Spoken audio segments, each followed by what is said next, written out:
I was born in Italy, one of the most beautiful countries in the world.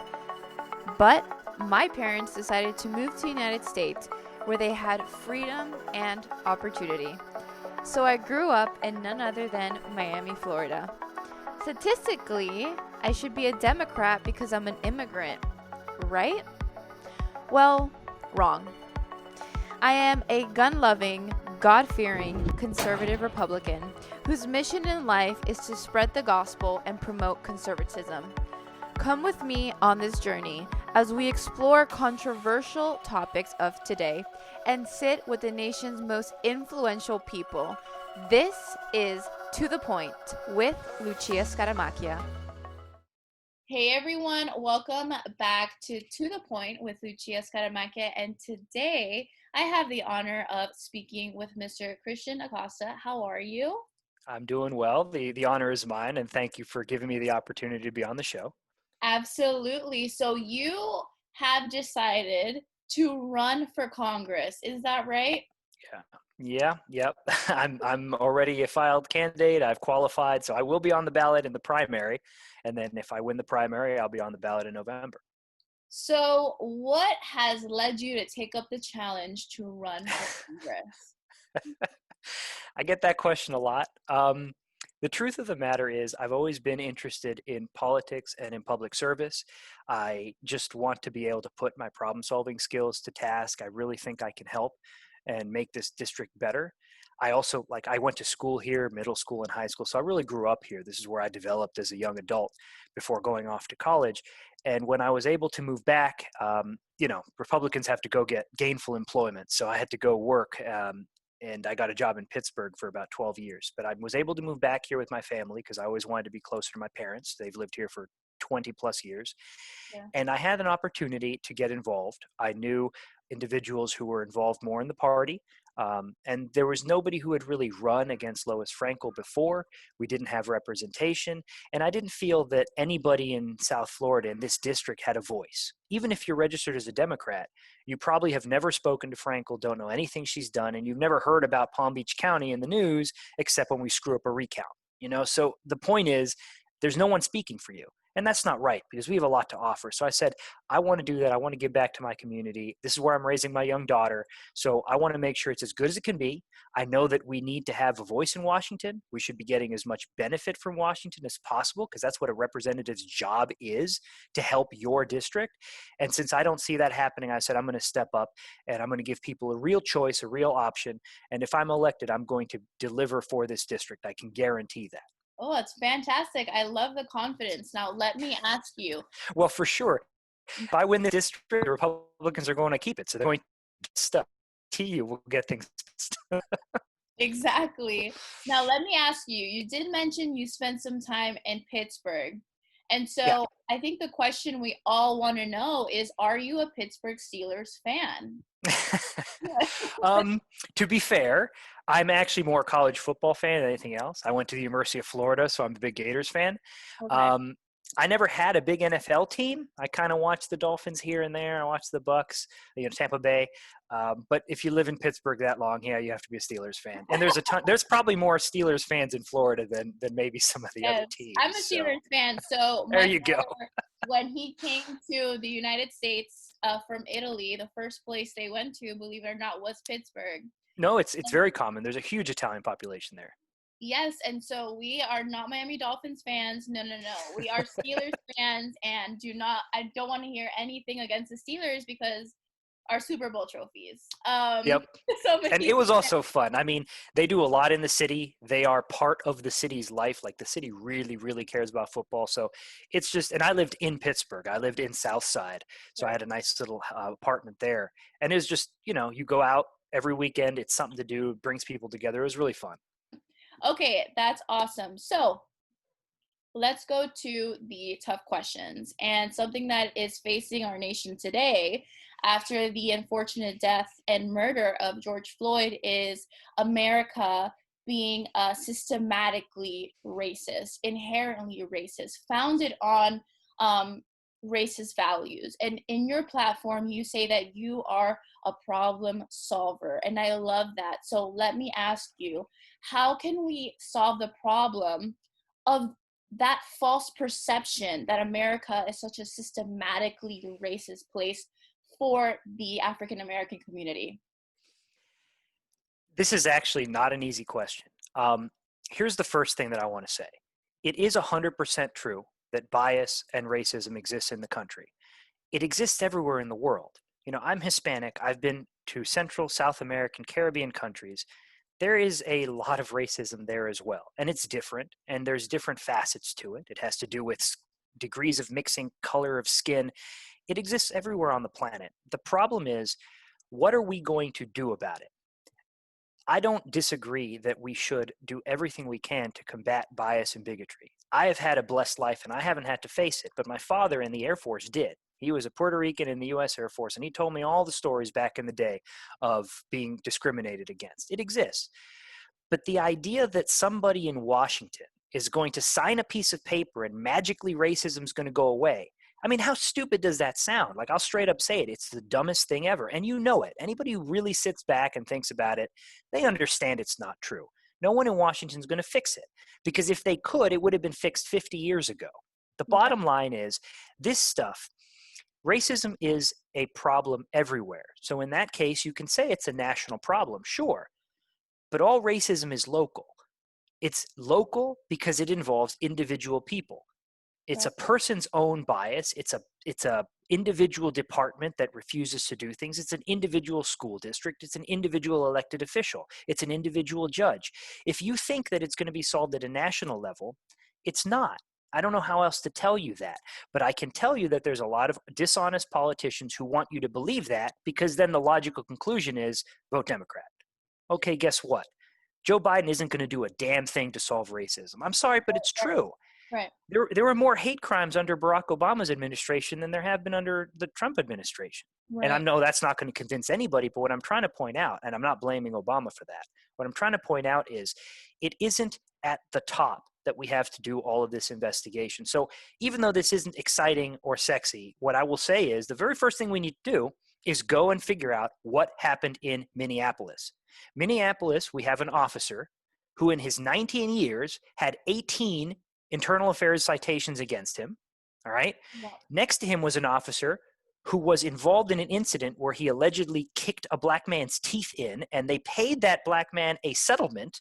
They, of course, said they did nothing wrong, but they paid him a settlement to go away.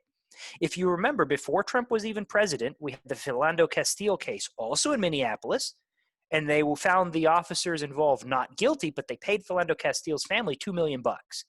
So this isn't something that just happened because of Donald Trump. And I've had friends of mine who are great people. They're intelligent. I value their opinion very much. And I see them post on the internet, and you know, they're saying enough is enough. This starts at the top. And of course, they're blaming it on Trump. And I feel they're misled, because how is it possible that Trump caused things to happen before he was even president? It's a scapegoat. It's almost like saying that this officer wasn't actually a bad guy, but because of Trump, he decided to step on a black man's neck. That's not what happened, and you know it. The bias has to be combated at a local level. And I know that sounds like a cop-out, but it's not. Because the truth is, if Minneapolis PD has a culture where they are too permissive when an officer has an excessive force violation, then that's something they can fix. And I can give you an example. If you remember a few years ago, there was a gentleman in New York City, a black man, who was not really resisting arrest, but he's a big guy, and an officer had him by a rear chokehold. And that guy died. He asphyxiated or had a heart attack, one of the two. They're really related. And he died. That's terrible. Right. I don't remember what happened to the police officer, but I know that we did make changes. And I think that there's not I could be wrong on this, but I know certainly here in South Florida, there's not a single police department that allows a rear chokehold anymore. There's literally not a single police technique that is ever taught or allowed that has to do with pressure to a suspect's neck or head.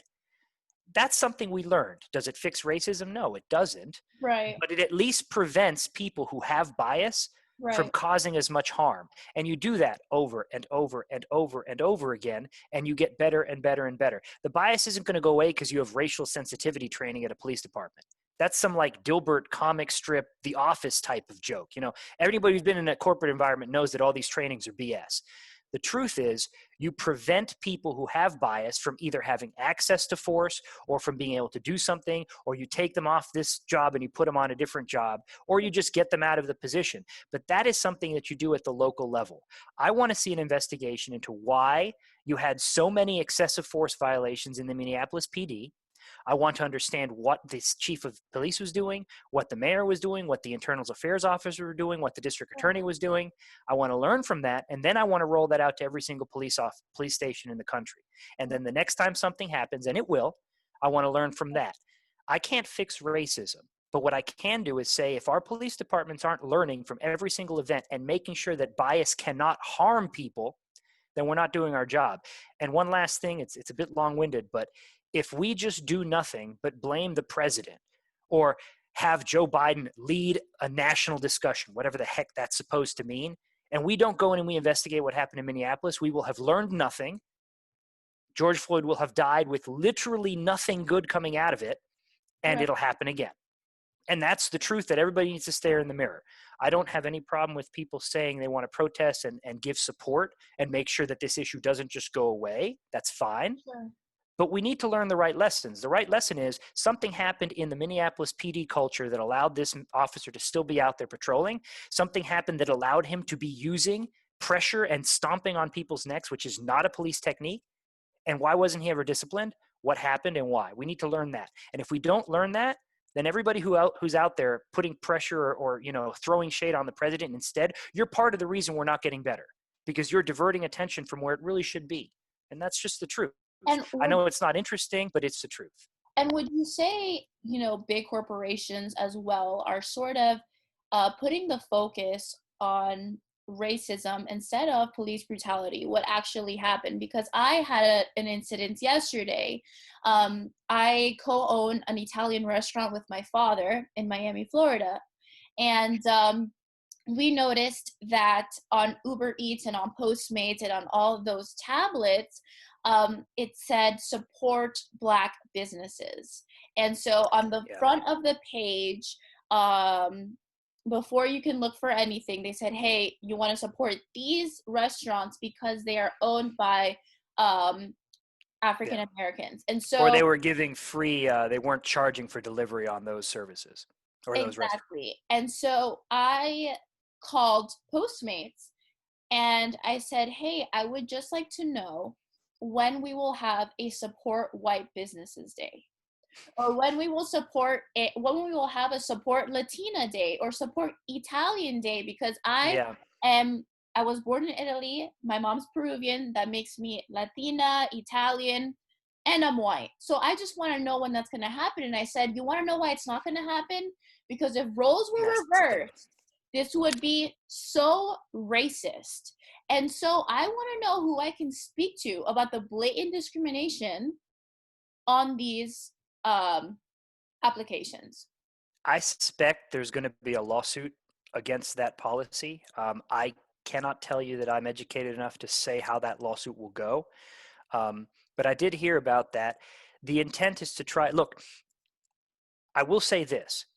The idea that we have to try and have higher socioeconomic success in the Black community is correct. A lot of the problems we have are because you have massively high school dropout rate, massively high indebtedness, massively high single parenthood, high traditionally unemployment in Black communities. That exists. And as a result, you have higher incarceration rates than you should, and all of it follows on itself. That's true. Sure.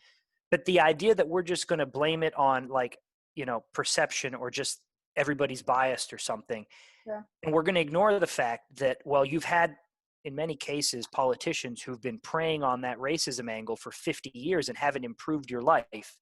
When are you going to say, well, maybe I should have different elected representatives? Maybe I should try different things. I don't like when private businesses try and do this type of engineering, because really all they're doing is they're trying to just look good and then get more sales and get, pat on the back for, their wokeness or whatever. I don't think this one will particularly be allowed. I think they will get lawsuited because there's I'll let the lawyers figure that one out, but it doesn't sound to me like that's going to stand. But it doesn't help, because at the end of the day, what Postmates should do is they want to help, and this would be completely legit, is choose to donate part of their profit to a inner city fund that provides scholarships and education to underserved African American children. Why don't they just go directly to where the problem is? Or why don't they say, we're going to go and help subsidize housing, or we're going to go and help, with childcare, daycare is a huge thing that helps single mothers actually go work. Why don't they just go directly to solve the issues that are causing some of this socioeconomic problem, instead of just doing the woke BS where they're going to say, well, we're going to support the black single business at the expense of everybody else. Just go do the solution. I love the Michael Jordan, and I got nothing against Jordan. He's the greatest player of all time. Right. But he just donated $100 million to social justice cause. And I'm like, couldn't you have just donated $100 million to give $100 million well, not that many, 100,000 or 10,000 young black children, a year in college, or a whole tuition or something? Couldn't you have done something more direct? Why do you have to funnel money into these agencies, some of whom are good and some of whom will literally just turn around and donate to a Democrat candidate as if that's going to solve a problem? Just go straight to the cause. We know that there are socioeconomic disparities. It is a fact that bias and racism is causing some of it. It is also a fact that bias and racism is not causing all of it. There's a lot of other things we can work on. And this is actually one of the things that I like to talk about a lot, is reforms in education. If we can tackle the massive high school dropout rate among the black community, we can start making real positive change within those communities, because people will be able to get local jobs. They'll have more certifications. They'll be able to have more small businesses. They'll be able to take advantage of more of the opportunity zones we set up. And then they're going to help grow the community instead of everybody just leaving it. These are the things we can do. I wish people would just put more money into that. In schools. And I did some research up in Johns Hopkins in Washington, D.C. And I did research on what risks charter schools had on the public school system. Because at that time, I was very for public schools, against charter schools. Charter schools are the devil. Then I did research on my own, and I realized the school in the neighborhood is incredibly important, because if you have a really good school, that means big businesses will want to come open up there, thus make the local economy better for everyone else, giving those kids jobs, and the list goes on and on and on and on and on. And so why should we have people be forced to go to schools, failing public schools, instead of choosing themselves, hey, I want something better for myself or for my son, for my future, and go to this charter school? So I am 100% with you on that. I think that charter schools are huge. Charter schools are huge. And I always say this because I talk to a lot of teachers, and I always say, look, I'm also willing to provide whatever support is necessary to keep a public school from having to shutter its doors, as long as it's delivering for its students, and as long as we have something equivalent, the money per student isn't insane. Like if they tell me they need 3 times as much money per student as the average, there's a problem. But if they're being drained of students and as a result they can't operate, I'll help them. I'll give them support. I'll be the first one in there saying we got to find a way to get the money to help them. But what I want is a system where we have both. We should have our public schools and we should have charter schools. Charter schools, and this is something that the South Florida community is very big on, because it has delivered for people. Like it has proven. They've seen their children getting better and getting a better education. Charter schools do a lot to build a local community. They also do a lot because they offer after-school programs and other types of, effectively daycare. And that helps parents to be able to go and work, especially if they have long hours or it's a single parent. These programs are very important. And this is also how you start getting children accustomed to being able to have success in school. There are many people who go through the education system, and they honestly get the impression that education isn't for them and that they can't succeed. And it's not all their fault. It's not all the school's fault, but I'm not blaming anybody. What I'm saying is, at the end of the day, they've been let behind by school, and we've lost them by high school. So charter schools help bridge that gap and help us retain more of those students. The idea is we don't want to lose them, because that student who goes and gets a certification in high school, maybe gets a 2-year program or some sort of job degree, they are going to have a better path than someone who feels they've got no choice. All right. That's the key. And it takes time. But if we can improve the amount of education that is accessible to people, We can help break some of the cycles of poverty, because there is a cyclic poverty problem. Some of it is based on bias, but a lot of it is also based on the fact that you see a lot of politicians and a lot of big companies and donors putting their money behind politics and not actually where people need it. If every one of these dollars that is being given to all of these social justice causes was actually invested in a local school in a Black neighborhood, we would already have solved some of our issues. I guarantee you that. Of course, Wow. it won't happen, but it's Wow. true. It's 100% true. And there's a lot of people who I think understand that at a core level, because they could give an example saying, well, if this school had more programs for my student, or if this school had an after school program, or if there was a vocational program nearby, I know that would help me. Well, then why aren't you asking that of your elected officials? Because they can do that. Instead they're just saying they're going to lead the conversation on racism. Okay, great. I don't need anybody to talk. That's easy. Anybody can talk. Right? Right. I It's feel just as though some constituents believe that their elected officials are above them and that they their cannot. elected officials think they're above them. That's part of the Exactly. problem. Some do. I have to agree with you on that. And what some Americans forgot was that we voted them in. We can Yeah. vote them out. Term limits are looking real nice nowadays. I signed a pledge for term limits. I will sign myself out of a job. No problem. Yes, exactly. And so I feel constituents feel that way towards their elected officials, and that is something that is slowly but surely changing, because I hope so. feel as though people are starting to wake up and realize, wait a second, this person has been in Congress for how long and hasn't done anything and keeps saying the same thing over and over and over again?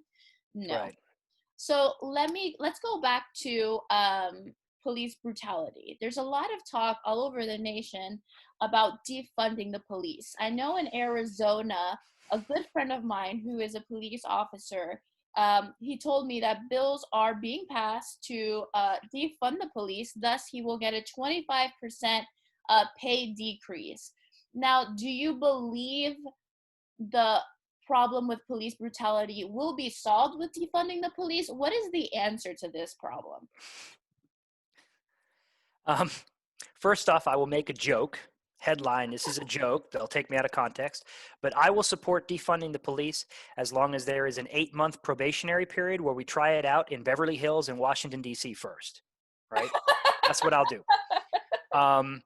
Everybody should realize that's a joke, and everybody knows instinctively that all the rich people will hire private security for themselves. They know that.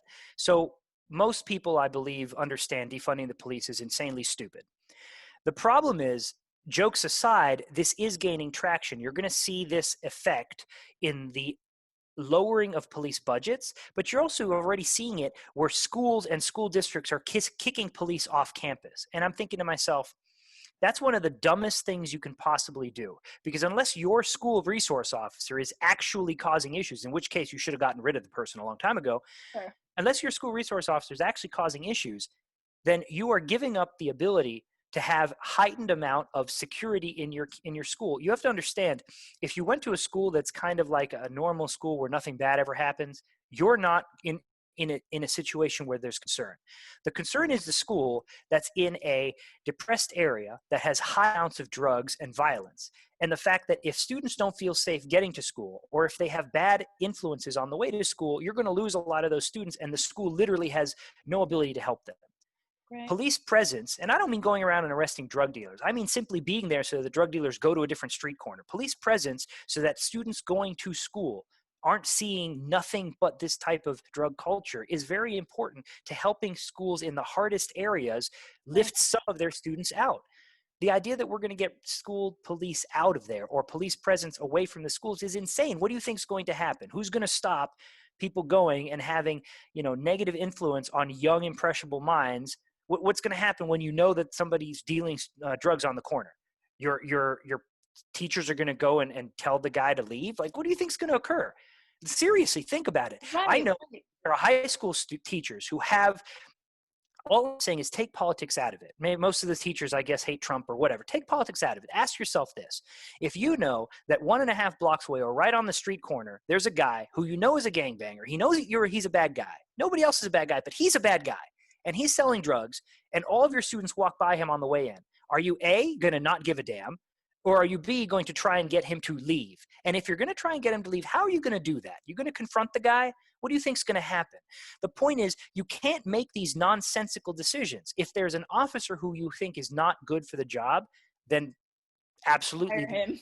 Right, that exactly. needs to be fixed. But if the officer is doing his job, don't take police off of the school campus. That is the worst thing you can do in at-risk communities. So there will be real harm done because a few people and many politicians think that this is a good tagline to help them win an election. And that's the bad part. Politics is really hurting a lot of our country because Yeah. the idea that we don't need police is literally the stupidest thing I've ever heard. Nobody wants to live in a situation. Why do people go live in gated communities? Why do all the rich people have bodyguards? You know, I understand that not everybody's experience with police is the same. I understand that there are many people who do not feel comfortable around police. I don't belittle that at all. But what I'm saying is it's better to try and make sure that the police are responsive to the community than to get rid of all of the police, because you know that the result of getting rid of all police will not be positive. There's no such thing as community policing that's going to do the job. All right. Sure. Show me the place where that's worked. And Right. I just think we're going to cause more harm than good. What we need to be doing is asking ourselves, how do we deal with excessive force? And what happens to officers who use excessive force? How seriously do we take it? Do we just kind of brush it under the rug, or, oh, you know, he just messed up, he's a good guy? Sure. Or do we really take it seriously and say, well, you're on desk duty for 2 months or whatever, or you're off the force, or if the real crime is committed, you're in jail. Like, we have to be honest. We have to also, you know, I'm in favor of police. I support the police, but I also want to make sure that we don't have some police who are legitimately doing a bad job, tarnishing the reputation of all the good police who are doing a good job. Right. It's not a one size fits all answer, which means that, you know, it's not easy for people to wrap their head around, but you have to go after every single problem you see. And the idea that we're just going to sign a law saying no police on schools, or we're not going to pay for police anymore, it's the stupidest crap I've ever heard. And if you really think it's a good idea, try it in your community first and then bring it to mine. But don't put it in mine first, because I think it's dumb. And you better hope that your community or your state allows you to carry. Because if you can't carry, hate to break it to you, but criminals don't care. And they haven't cared about the law. And I'm telling you. I'll tell you one thing. Second Amendment. Second Amendment and the right to defend yourself is something that most Americans believe in.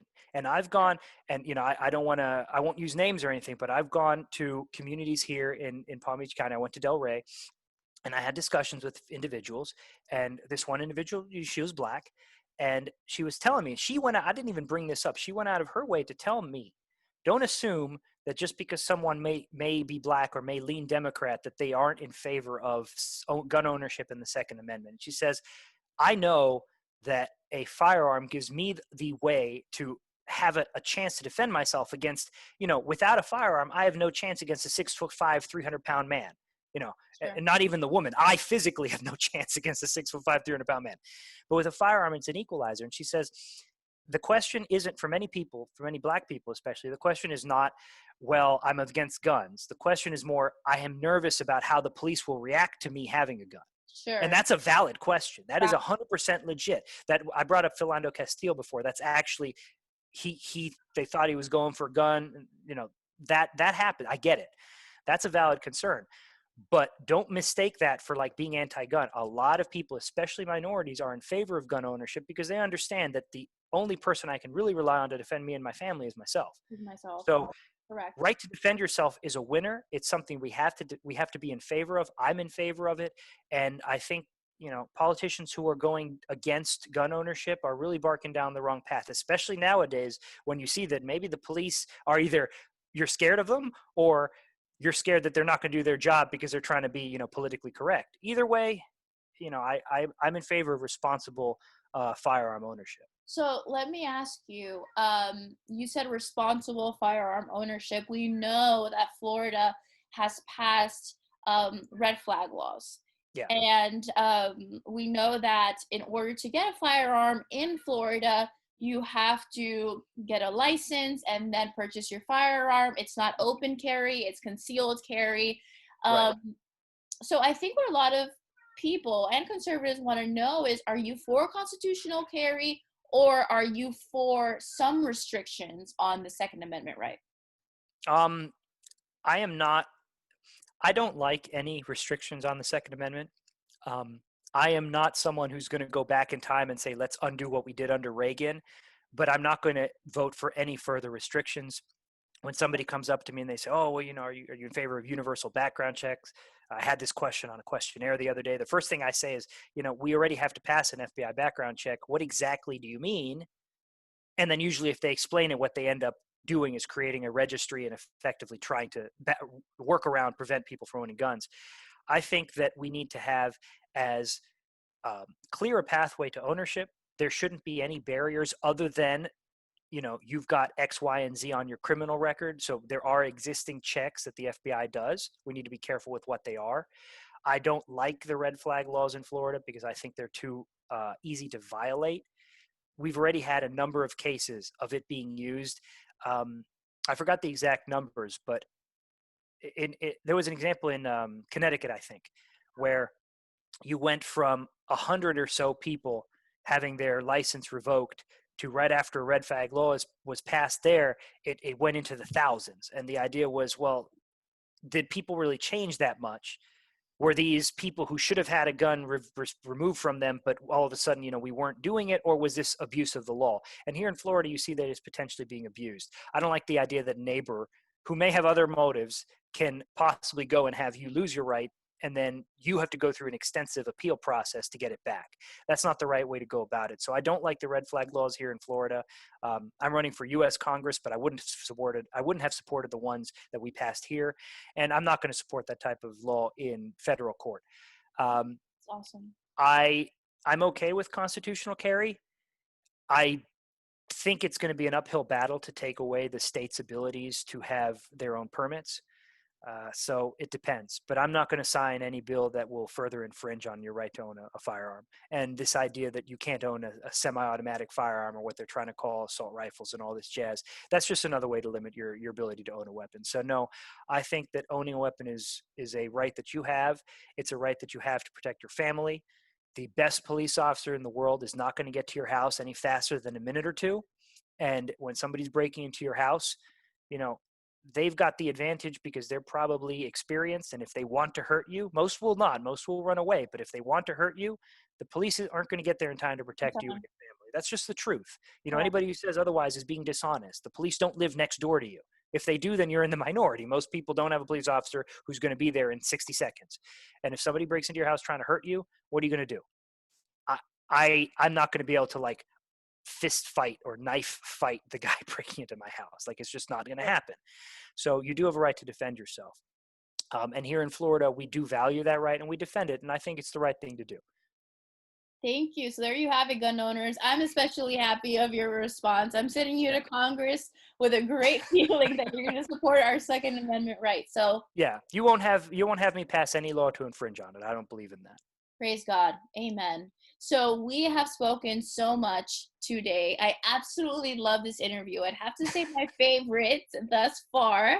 Thank you. So the final question I want to ask you is, what is the biggest issue confronting America today, in your opinion? That's a tough one. There's a lot of things that I could say, and many of them are kind of related, but I guess the one thing I'm going to go, this is a little bit more personal. I think it's a little bit of a lack of humility. And what I mean by that is we are very involved in, ourselves, what's going on with us, self-gratification. And I'm not saying that's wrong. And I'm not saying that, many people do have a difficult time, a difficult life. But the idea is, if you're not the most important person in your life, like if you have faith, God's the most important person, or even if you're not a person of faith and you put your family ahead of you or your community, if you have a little bit of humility, then you're not going to go and be angry as your number one response. You're not going to go and loot a store as your number one response. You're not going to look to a politician who's promising you the world as your answer. The community starts at the community level. There's so many people who use the word community and who want to have a better country, and yet they do nothing at their community level. They don't do charity. They don't help. They don't get involved in small civic organizations. This is the time that we need to actually be a little bit introspective and say, look, all of the turmoil we have around us, part of it is because we don't put our efforts in the right places. All of these youth that don't have jobs, or Yeah. that don't leave school with a degree they can use, or that don't have anything better to do than go burn a store down. That's something that's at our local level that's a little bit sick, and we need to fix that. And I don't know what the answer is. I would plead with everybody to be generous with each other before you blame each other. I would ask you to not look at any politician, myself included, as the savior. Those people are more likely to rob you and harm you than they are to help you. Support your local churches, support your local schools. That's the type of stuff we really need to do. Healing the country starts at the local level. And I know that there's national stuff we can do, but really we just need to go out and look how we can be involved at stuff that really builds. And if somebody is saying that they're going to help your local school, or they're going to help your local, PTA or after school programs, or they're going to help local businesses, that's the better place to start than I'm going to run a national anti-racism program, or I'm going to run, this think tank where we're going to go and talk about race. That's not going to do anything. Right. We need to improve our communities, and we need to do it by putting ourselves out there. A lot of people will go protest, put their angry words on Facebook, and then they'll go and do nothing to actually help their community. I'm sorry, but Post a black box. if you're going to throw stones, throw the stone at yourself first. The bottom line is we need to put ourselves out there and do the best we can. And this is a message for me too. I constantly have to go out there and tell myself the people I'm talking to who are telling me their problems are more important than whatever I have that I'm thinking about. And that's just the attitude that we need to have more of. Is that going to solve everything? No, but I certainly hope people can understand that just being angry at half the country who doesn't think the way you do isn't going to solve anything. We always talk about working together, compromise, but so few people are willing to do it. Well, I'm willing to work together and compromise and try and get small wins, because if you build up enough small wins, if you get enough small things going right, it adds up to something big. And I just wish we thought that way more than we do right now. Right now, it's I hate the other group. I don't think the way they think, therefore they're bad. And the only thing that's going to happen is I beat them over the head with a club and we pass some big national level thing, and that's going to solve all our problems. It's not. It's the stupidest thing you've ever said. If you say it out loud in front of a mirror, I don't think you'll be able to keep a straight face. But a lot of people vote that way, and that's just not the right way to do it. I'm humbled by what you just said, and Well, I mean, right, yeah, because even I appreciate that, but it's nothing special on my part. I've been thinking that myself. I'll just feel, I have nothing in common with the left at all. There's no point. We don't think the same way, but in reality, I wouldn't say the left hates America. I think that is a very bold statement to say. I believe they do love America. We just have a different way of understanding it, of understanding its history. So we do have to find a common ground. And as Americans, we are better than this. We also remember, uh-huh. the left is itself a huge group, just like the right is. The left has a multitude of people. There are people who, they have, say, a union background, or they work for government, or they have fond memories of, JFK, LBJ, or whatever, or they are on the left because socially they're more liberal. They want to have more freedom for choosing who their marriage partners are, or they have other ideas that don't line up with a conservative social message, but they may be conservative when it comes to business, or maybe the other way around. People are complicated. A label isn't going to fix it. Many, many, many Americans, for example, are not going to go along with the idea of defunding the police. It polls like 20% or less. That's far fewer than if you ask a question about Black Lives Matter or about systemic racism, whatever. All these things show you that people are not that simple. It's very complex. So most people out there, I do believe, say, well, I value my country. I don't think it's perfect, but if I didn't like it, then what's the point of trying to fix it, right? We have a lot more in common than we think. We just have to try and go find it. Education is a question where I can almost always talk with somebody. The environment's another one. There's all kinds of stuff that we do have in common. We just need to be looking for things we have in common more than we look for differences. It's almost like a lot of people are out there looking for a fight. And I don't know why that is. You should be out there looking for an ally and a friend. And if it's only on one issue, then go get one thing done, and then you can go back to bickering afterwards. It's just a different way of looking at it. But a huge number of people we have more in common than we have in difference. That's the truth. And it really is something that we need to work on more. I don't know how we get around it, especially since, every major politician out there is trying to just, point, vote against them, vote against them. On the Republican side, we do it too. I just wish they'd do less of it, but we'll Oh, see. absolutely wonderful. Thank you so much for coming on. By far my greatest interview. I've learned so much. Well, your questions were awesome, so thank you very much. Thank you. So let us know, where can we go support? Where can we donate? Follow you on social media? Give us the details. Well, all I want is people to look at what I stand for, listen to me, and if you feel so inclined, please vote. That's what I want. If people can donate, fine, but I don't ask for money. What I want is their support and their vote. That's the most important thing they have. My website is voteacosta.com. So it's VOTEACOSTA. Really simple. And on that website, you could find all of my issues. You could find interviews that I've done and just all the information you might want on our positions. We have links there to Twitter and Facebook. Facebook is at Vote Acosta 2020. So it's also pretty straightforward. But really what I want is just for people to give me a chance. If you are a Republican and you're voting in the primary, please consider supporting me on August 18th. The primary is very important. There's a number of Republicans running and you do have a choice. I'm a local. I grew up here. I want to do what's best for the district. I'm a teacher. I'm a professor at Palm Beach State College. So I just want to really benefit this community. Please support me. And then if you're not a Republican, you're someone who's sort of considering who to vote for in the general election, all I'm saying is go and look at what your actual representative is saying they'll do. Look at my website at voteacosta.com. Look at what I stand for and what I want to get done. Because you might find that there's a lot more in common than you think. And if a representative is saying, I'm going to do this for this district, you may have different opinions on national level politics, but you're going to vote for president at the same time you vote for Congress. You pick whoever you want, but pick a representative who's going to deliver for you. Don't just pick someone who follows your party line, because then you don't have a vote. You need to be choosing people based on what they're going to do.